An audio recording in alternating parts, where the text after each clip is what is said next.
Witajcie w kolejnym odcinku na kanale R2D. W poprzednim odcinku skupiliśmy się na tym, dlaczego samo pytanie, jaki olej do mojego samochodu, nie wyczerpuje całego problemu eksploatacji oleju silnikowego. Mówiliśmy o warunkach pracy, stylu jazdy, interwale wymiany i o tym, że nawet bardzo dobry olej może degradować się szybko, jeżeli środowisko jego pracy jest wymagające. W dzisiejszym odcinku chciałbym pójść krok dalej, ale w bardzo uporządkowany sposób. Nie będzie to odcinek o tym, jaki konkretny olej kupić, będzie to odcinek o strategii doboru oleju silnikowego, na co zwracać uwagę, żeby poruszać się w bezpiecznym obszarze i świadomie wybierać również wtedy, gdy zastanawiamy się nad alternatywami. Punkt wyjścia: zalecenia producenta. Zawsze zaczynamy w tym samym miejscu. Zalecenia producenta silnika są punktem odniesienia, którego nie ma sensu ignorować. Mówimy tutaj o trzech podstawowych elementach: klasie lepkości, klasie jakości oraz wymaganych normach i aprobatach producenta. Jeżeli chcemy mieć bezpieczny obszar startowy, to z tego zestawu nie wychodzimy. Wokół tego tematu istnieje wiele kontrowersji, różne klasy lepkości na różne rynki, różne normy w zależności od regionu, pytania o emisję spalin, marketing producentów. Tego nie rozstrzygamy w tym odcinku. Przyjmujemy bezpieczną zasadę: klasa lepkości, klasa jakości i aprobaty producenta to trzon, którego się trzymamy. To jest fundament, na którym dopiero budujemy dalsze rozważania. Kolejny etap to ogólne zrozumienie specyfiki pracy silnika. Nie chodzi o to, żeby rozbierać jednostkę napędową na czynniki pierwsze i analizować każdy detal konstrukcyjny.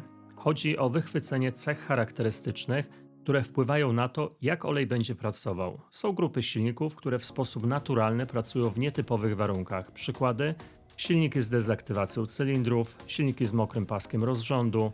To są jednostki, które częściej pracują w niestabilnych warunkach, mają większą zmienność obciążeń albo stawiają olejowi specyficzne wymagania materiałowe.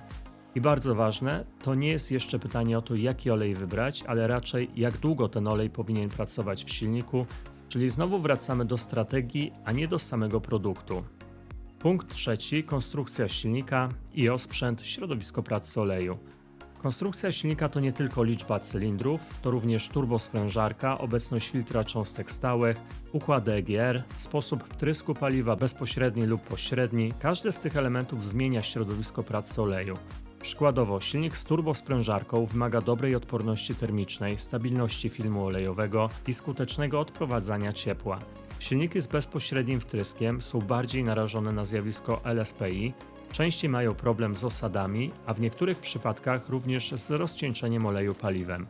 Hybrydy dodatkowo często pracują w krótkich cyklach, mają częste rozruchy i wykazują tendencję do zanieczyszczania oleju paliwem. To wszystko nie oznacza, że jeden olej jest dobry, a inny zły. To oznacza, że w ramach tej samej klasy oleje mogą różnić się charakterem pracy. Punkt 4. Oleje w tej samej klasie to nie od razu takie same oleje. I tu dochodzimy do bardzo ważnego punktu. Nawet w obrębie tej samej klasy lepkości i tej samej klasy jakości różnice pomiędzy olejami mogą być znaczące. Obserwujemy to regularnie w badaniach R2D. Przykład: klasa 0W20, lepkość kinematyczna w 40 stopniach Celsjusza może wynosić około 35, ale może też być bliżej 50. To są bardzo duże różnice w zachowaniu oleju przy temperaturach roboczych. Podobnie jest z pakietami dodatków, zdolnością do utrzymania czystości silnika, odpornością na zjawisko LSPI i to jest właśnie przestrzeń, w której zaczynamy mówić o dopasowaniu oleju do charakteru silnika, a nie tylko do etykiety. Punkt 5. Konkretny przykład na bazie silnika 2.0 TSI. Żeby nie pozostać w abstrakcji, posłużymy się przykładem. Silnik 2.0 TSI to jednostka turbodoładowana z bezpośrednim wtryskiem paliwa o wysokich obciążeniach jednostkowych. Już na tym etapie wiemy, że olej musi dobrze znosić wysokie temperatury, skutecznie chronić turbosprężarkę, ograniczać ryzyko LSPI oraz dbać o czystość układu smarowania. Z punktu widzenia ochrony kluczowe podzespoły to turbosprężarka, układ rozrządu, panewki i wał korbowy, pierścienie tłokowe i cylindry. To nie jest jeszcze wybór konkretnego oleju, to jest zdefiniowanie potrzeb silnika. Jeżeli patrzymy na silnik 2.0 TSI wyłącznie przez pryzmat jego charakterystyki pracy, to kluczowe nie jest pytanie, jaki olej jest najlepszy, tylko jakie problemy ten olej ma realnie adresować. To jest silnik turbodoładowany z bezpośrednim wtryskiem paliwa, pracujący w wysokich temperaturach oleju i obciążeniach, często eksploatowany dynamicznie i nierzadko w cyklach miejskich. To automatycznie ustawia priorytety. Po pierwsze, w ramach zalecanej klasy lepkości i jakości Warto szukać oleju, który ma wyraźny nacisk na ochronę przeciwzużyciową i stabilność filmu olejowego, a nie wyłącznie na spełnienie norm emisyjnych. W praktyce oznacza to olej, który nie jest skrajnie odchudzony dodatkami. Obecność molibdenu lub innych modyfikatorów tarcia jest tu realnym plusem, ponieważ wspiera ochronę panewek, wału korbowego i elementów rozrządu przy wysokich obciążeniach oraz stabilizuje pracę turbosprężarki w warunkach wysokiej temperatury. Nie chodzi o rekordowe stężenia, ale o to, żeby olej nie był całkowicie ich pozbawiony. Po drugie, przy bezpośrednim wtrysku paliwa i wysokich temperaturach pracy bardzo istotna jest kontrola osadów. Dlatego warto zwrócić uwagę na oleje, które mają pakiet dodatków wspierający utrzymanie zanieczyszczeń w zawiesinie, czyli realnie dbają o czystość pierścieni tłokowych i górnej części cylindra. W tym kontekście obecność boru jako składnika pakietu dyspergującego jest sygnałem, że olej nie jest projektowany wyłącznie pod przejście normy, ale również pod stabilność w trakcie eksploatacji. Po trzecie, trzeba świadomie podejść do tematu cynku i fosforu. W silniku 2.0 TSI z filtrem GPF olej musi godzić ochronę mechaniczną z ochroną układów oczyszczania spalin, dlatego oleje klasy C mają ograniczoną zawartość cynku i fosforu.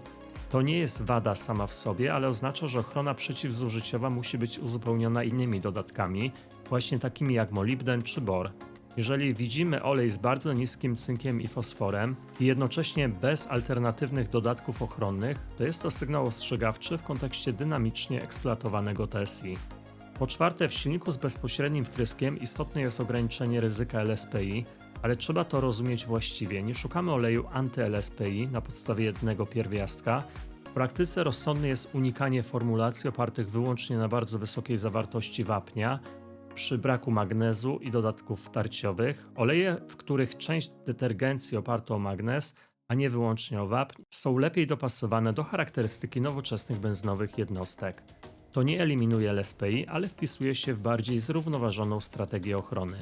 I wreszcie po piąte, to co często jest pomijane, w silniku 2.0 TSI większe znaczenie niż najwyższa półka oleju ma zarządzanie czasem jego pracy. Nawet bardzo dobry olej z bogatym pakietem dodatków, eksploatowany długo w wysokich temperaturach i przy częstych rozruchach będzie degradował. Dlatego sensowna strategia to wybór oleju, który spełnia wymagania producenta, ma solidny, zrównoważony pakiet dodatków pod obciążenia, a następnie kontrola i ewentualne skrócenie interwału zamiast liczenia na to, że droższa formulacja załatwi sprawę. Dalej w praktyce, jeżeli rozważamy kilka olejów spełniających te same normy, zaczynamy od jednego, potem przechodzimy na kolejny, czasem rozszerzamy zakres o inną klasę lepkości, jeśli jest taka alternatywa dopuszczona przez producenta i obserwujemy pracę oleju w tych samych warunkach eksploatacji, temperatury pracy silnika, ewentualne ubytki oleju, proste testy bibułowe itd. Dopiero takie porównania mają wartość poznawczą i przekładają się na realne, konkretne korzyści. Podsumowując, ten odcinek nie miał na celu wskazania najlepszego oleju. Jego celem było pokazanie, jak myśleć o doborze oleju silnikowego, żeby nie wyjść poza bezpieczny obszar, zrozumieć specyfikę silnika i świadomie podchodzić do różnic pomiędzy olejami w tej samej klasie. Dobór oleju zaczyna się od zaleceń producenta, klasy lepkości, klasy jakości i aprobat. Dalej pojawia się charakter pracy silnika, jego osprzęt oraz sposób eksploatacji. I dopiero na końcu pojawiają się niuanse formulacyjne, które można badać i porównywać, zamiast traktować je jak prawdę objawioną. Jeżeli ten materiał pomógł Wam uporządkować sposób myślenia o doborze oleju, a nie tylko o jego nazwie i cenie, to znaczy, że spełnił swoje zadanie. Dziękuję za uwagę, do usłyszenia w kolejnym odcinku, cześć!